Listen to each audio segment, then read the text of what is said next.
Online money ట్రాన్స్ఫర్ను మరింత పటిష్టం చేసేందుకు రిజర్వ్ బ్యాంక్ ఆఫ్ ఇండియా సరికొత్త నిబంధనలను అమల్లోకి తీసుకురాబోతోంది. ఏప్రిల్ 1, 2025 నాటికి national electronic fund transfer real time gross settlement సిస్టమ్ను ఉపయోగించే అన్ని బ్యాంకులు ఈ కొత్త నిబంధనలను ఫాలో కావాల్సుంటుంది.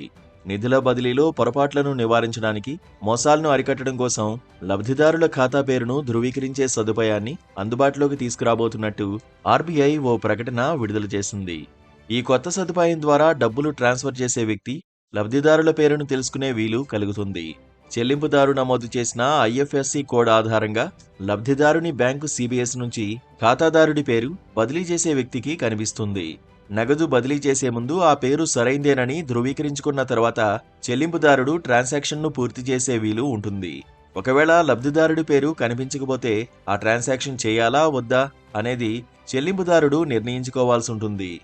అయితే ఎలాంటి సర్వీస్ ఛార్జీలు లేకుండానే కస్టమర్లకు ఈ సేవను అందిస్తామని రిజర్వ్ బ్యాంక్ ఆఫ్ ఇండియా స్పష్టం చేసింది. ఖాతాదారుల గోప్యతను దృష్టిలో ఉంచుకుని national payments corporation of India ఈ సదుపాయానికి సంబంధించిన ఎలాంటి డేటాను నిల్వ చేయదని వెల్లడించింది. డిజిటల్ చెల్లింపు వ్యవస్థను మరింత సురక్షితమైన, వినియోగదారులకు సులువుగా మార్చడానికి ఈ నిబంధనలను తీసుకురాబోతున్నట్లు ఆర్బీఐ తెలిపింది. ఈ విధానం ఫండ్ ట్రాన్స్ఫర్లో తప్పులను తగ్గించడమే కాకుండా కస్టమర్ విశ్వాసాన్ని కూడా పెంచుతుందని పేర్కొంది.